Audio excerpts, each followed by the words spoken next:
Hi, how you doing? Welcome back to my channel. So I am full of the cold, I'm feeling a little bit run down, so if my voice is a little bit off, that is why I have the cold.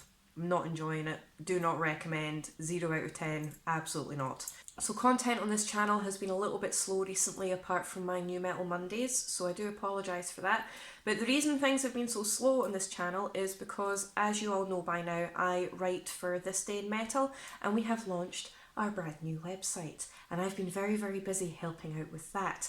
So if you haven't already done so, please check the new website out. We work very hard on it and I am permanently attached to my laptop working on it. We do album reviews, breaking news, special features, interviews, This Day in Metal, so we talk about what happened historically in the metal world on that particular day, and loads of other really cool stuff is coming as well. So check it out. Give us a subscribe so you get all of the email notifications to your inbox as well. Have a wee wander about, let me know what you think of the website, and if there's anything in particular that you guys really want to see on the website, let me know and I'll put it to the team, and odds are we will put it on there because we want to create a website that you guys are really going to love, and we want to put the content on there that you want to see. So check it out, www.thisdayinmetal.com. Not sponsored, unless I can sponsor myself. I'm not sure I can do that, but yes, give us a follow, that'd be great. Thank you. So a few of you guys have requested that I rank the Paradise Lost albums. Now, I was very excited about this when I was first asked to do it because I am a huge Paradise Lost fan. I absolutely adore this band. They're one of my favourite ever bands. But because I listen to them so regularly and so often, I at least have them in my daily rotation, even if it's just like on a random playlist. I often forget how many albums they actually have. Studio albums. I'm not including like their live albums or the compilations or EPs or anything like that. Just their studio albums. And I often forget how many studio albums this band actually has. And there's 16 of them. There's 16 studio albums.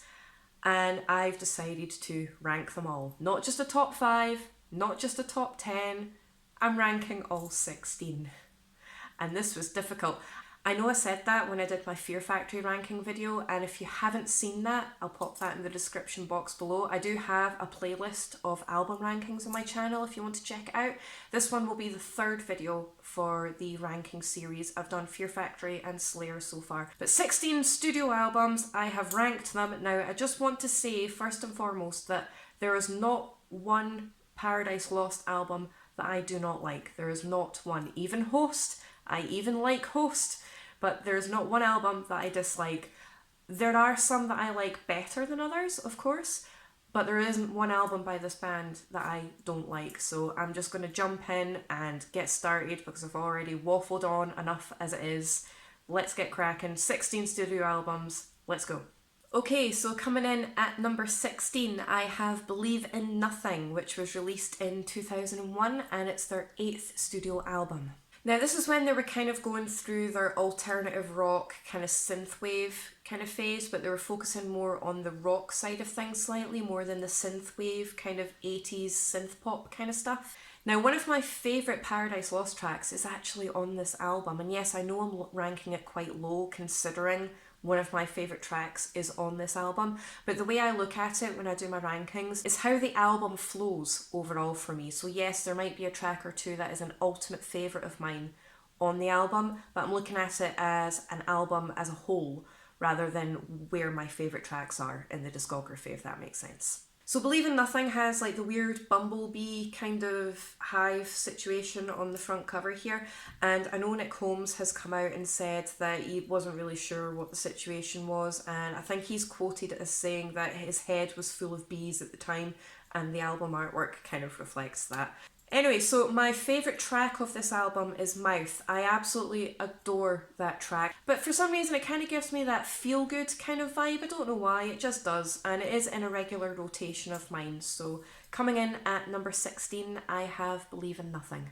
Okay, so coming in at number 15, I have Host, which was released in 1999, and that's their 7th studio album. So this album saw the band kind of gravitate away from like the metal, doom, rock kind of vibe, and they kind of start experimenting with alternative rock, synth-wave, synth-pop, kind of 80s vibes and things like that. It's very much an electronica album with a little bit of experimental rock in there as well.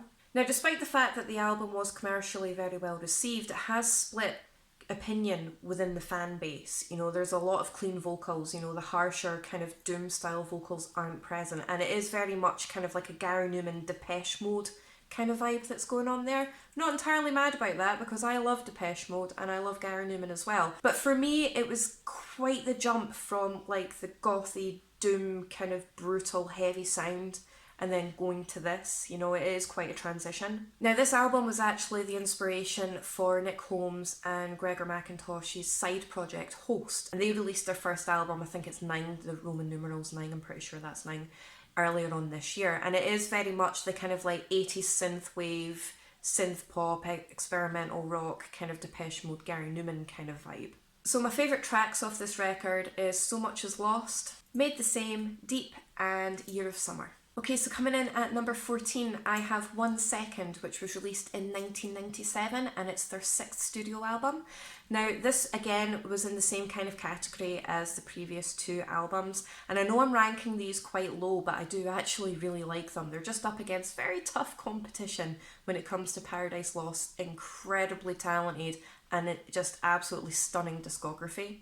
But it does kind of follow the same kind of electronica, experimental rock, synth pop, synth wave kind of vibe. It's slightly more rockier than the previous 2, not by a lot, but there is a distinct difference there compared to the previous 2 albums. But the band themselves have come out and said that after intense touring following the release of Draconian Times, which was the album before that, they wanted to do something different. They wanted to experiment and basically give themselves a break from like the doom goth kind of metal genre, and they just wanted to experiment a little bit.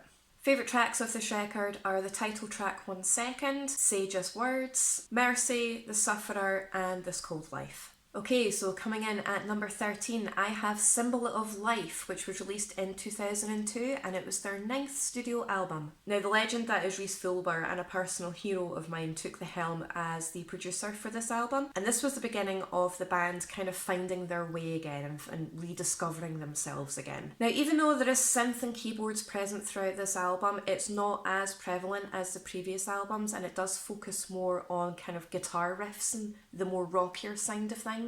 I absolutely adore this album, and it actually breaks my heart that I am listing it so low in my ranking. But again, like I've said previously, it is up against very, very tough competition. But trust me, it does break my heart that this is only coming in at number 13. Favourite tracks of this record are Isolate, Erased, Primal, Perfect Mask, Channel for the Pain, and their cover of Small Town Boy, which always breaks my heart. I don't know why, but Small Town Boy always absolutely breaks my heart. I love it, but I get so emotional when I'm listening to it. Okay, so coming in at number 12, I have Shades of God, which was released in 1992, and it's the band's 3rd studio album. Now, this record saw the shift towards more of a gothic, melodic kind of sound, rather than their death doom kind of origins. Don't get me wrong, the death doom origins are still very much present, but it does focus more on kind of like a gothic, melodic kind of sound. Now, I have found that this album is a little bit overlooked. I have asked a couple of times on my Twitter page, and again, if you don't follow me on Twitter, you really should, because I'm very, very active on there, and I'll put my social media details in the description box below. But I have done polls and asked questions about what people's favourite Paradise Lost albums are,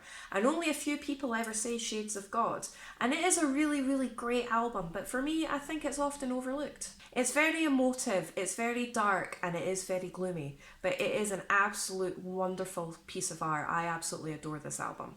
As I Die on this record is one of my all-time favourite Paradise Lost tracks, and I'm pretty sure when I went to see them at the beginning of last year, they actually opened with that, and it was absolutely astounding, and it was just absolutely amazing to hear. Crying for Eternity is one of my other favourite tracks of this album as well. Okay, so coming in at number 11, I have Paradise Lost, which was released in 2005, and it's the band's 10th studio album. Now, I absolutely adore the album artwork for this record, and it was designed by Seth Zero Anton, who is the bassist and the vocalist for one of my other favourite bands, Septic Flesh. You know, it's got that perfect balance of catchy hooks, it's heavier, but also has all that synth in the background as well. And even though it has all of that melody in it, The guitars are grittier and the vocals are harsher as well, so this is kind of like the transition back into the heavier side of things that the band are known for. Favourite tracks of this record are Don't Belong, Close Your Eyes and Sun Fading. Okay, so coming in at number 10, I have In Requiem, which was released in 2007, and it's the band's 11th studio album. And once again, this album artwork is absolutely stunning, and it is once again designed by Seth Zero Anton of Septic Flesh. You know, this album is a lot darker and it's a lot atmospheric. You've got the harsher vocals again, you've got all of that atmosphere, you still have that synth that's very much present. A lot of keyboards and a lot of melody. A lot of fans take this record as their return to form after all of the experimentation from the previous albums. Favourite tracks of this record are The Enemy, Never for the Damned, Requiem and Ash and Debris. Okay, so coming in at number 9, I have Tragic Idol, which was released in 2012 and it's the band's 13th studio album. And once again, they are taking elements from the kind of like the darker, doomier kind of style. A lot of clean vocals in this, a lot of melody and a lot of atmosphere as well, but it is still very much dark and doomy. Favourite tracks of this record are Solitary One, Fear of Impending Hell, Theories from Another World and Tragic Idol. But in particular, Fear from Impending Hell is an absolute stunning track. I adore that track. Now coming in at number 8 is an album that I often find a bit of a tongue twister and I really struggle to get it right the first time. I don't know why, my brain's weird, but here we go. I'm going to give it a shot. First time, let's see if I can get it done. Faith Divides Us, Death Unites Us, which was released in 2009 and it's the band's 12th studio album. Now this record is absolutely beautiful. I adore this record. I adore all of them, to be honest, but the further up we get on the list, the more I love it. So I absolutely adore this record and it is in a regular rotation and the artwork is just absolutely stunning. Now, fun fact about this artwork is it's based off the woodcut of the abbot from the Dance Macabre style, which was published in 1538. You know, it's epically doomy, it's really elegantly gothic. Instrumentally, it's really heavy and it's really savage. And it absolutely breaks my heart again that I'm ranking this so low on my list, even though it's coming in at number 8. I love this album, but again, it's up against some really, really tough competition. Favourite tracks of this record are the title track, As Horizons End, Living with Scars, Rise of Denial and Universal Dream. Okay, so coming in at number 7, I have Lost Paradise, which was released in 1990 and it's their debut album, their very, very first album, and what an absolute rager of an album this is. I honestly don't think it gets enough love. This debut album, as far as debuts go, it needs more love and it needs more attention. It's fantastic. It's that excellent balance between death and doom. It's absolutely stunning, but it's really, really savage. And the album artwork is just really, really cool. Favourite tracks of this record are Deadly Inner Sense, Paradise Lost, Our Saviour, Rotten Misery and Internal Torment 2. Okay, number 6, I have Gothic, which was released in 1991 and it's the band's second album. Now at the time this was initially met with mixed reviews, but as time has gone on it is actually classed as one of their greatest albums. You know, it's really heavy instrumentally, there's some really powerful growls and it's just really wonderfully dark and atmospheric and really heavy. Favourite tracks of this record are Eternal, Shattered, Rapture and Dead Emotion. Okay, this is where it gets really difficult for me because a lot of these albums in my top 5 Paradise Lost albums interchange depending on my mood, but at the time of recording and at the time of trying to organise all this, which has taken me about 3 weeks to be honest, because I like listening to all of the albums one after the other, make my notes so it's fresh. There's 16 studio albums. It took me a fair amount of time to get through it all, but we're here. Here are my top 5 and I've cemented this in for the vibe that I'm feeling right now, so let's go. Okay, so coming in at number 5, I have Medusa, which was released in 2017 and it's the band's 15th studio album. And this is a really dark, heavy riff fest of a record. I love this record and again the artwork, purple's my favourite colour, so of course I'm going to love this album. But this is just an absolutely immense record. You know, it's really sludgy and it's really doomy, but it's actually really quite melodic and catchy at the same time. And it's got a really good mix of harsh and cleaner vocals. Favourite tracks of this record are Fearless Sky, The Longest Winter, Medusa, Blood and Chaos, Until the Grave and Shrines. But Blood and Chaos is definitely one of my favourite all-time. I love it. I love that track so much. And again, for some reason, it gives me that kind of like feel-good vibe, and it just makes me really upbeat, and it really gets the dopamine running. I love that track, and I listen to it almost daily. Okay, so coming in at number 4, I have Icon, which was released in 1993, and it's the band's 4th studio album. And again, this is when the band were starting to pull away more from the death doom kind of sound and kind of focus on the gothic melodic kind of vibe. Favourite tracks of this record are Ember's Fire, Widow, Dying Freedom, and Joys of Emptiness. Okay, top 3, and this was probably the hardest part for me to rank because these next 3 albums I love. They're up there. I cannot get enough of all 3 of these albums. But coming in at number 3, I have The Plague Within, which was released in 2015, and it's the band's 14th studio album. Now, this record in particular saw the return of their death doom metal roots, but it's also supported by the gothic element as well. And this record is just an absolute masterpiece. Favourite tracks of this record are No Hope in Sight, An Eternity of Lies, Beneath Broken Earth, Flesh from Bone, and Cry Out. Okay, coming in at number 2, and this is when I saw the band live for the very first time. It was when they were touring to support their new album at the time, and it was just after the pandemic, so even though the album had been out for quite a bit, they didn't actually get to tour it until a fair amount of time after it had been released. At number 2, I have Obsidian, which was released in 2020, and it's the band's 16th studio album. Now, I'm just going to put this out there right now. There is not one track on this record that I dislike, and there is not one track on this record that I forget either. For me, every single track on this record is completely memorable, and every single one of them is so strong, so powerful, and I love it. I absolutely adore this. I can't get enough of it. You know, you've got your stunning cleans, you've got your harsh growls. You know, it's highly emotive in parts, but ridiculously catchy in others. You know, it's a death, doomy, gothic, melodic, catchy goodness just all rolled into one, and this is just stunning. It's an absolutely perfect album. Like I said previously, there is not one track on this album that I don't like, but if I had to pick any standout tracks for me in particular, I would have to go with Darker Thoughts, Ghosts, Fall From Grace, and Serenity. Okay, so coming in at number 1, and my all-time favourite Paradise Lost album is Draconian Times, released in 1995, and it was the band's 5th studio album. And what an absolute stellar record this is.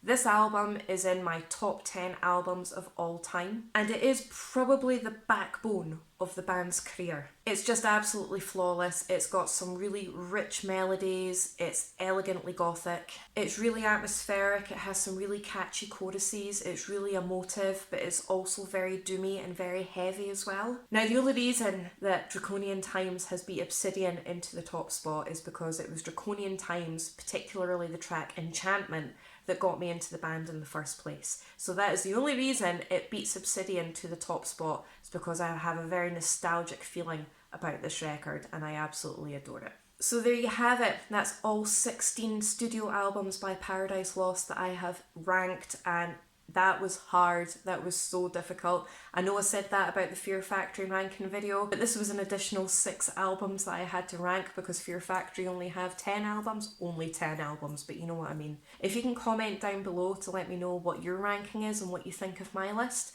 And if you do have any other suggestions, if you want to see me rank any other bands and their albums, let me know and I'll certainly get that added to my list. If you can like, share, subscribe, I really do appreciate your support. Thank you so much, and I'll see you next time in my next video.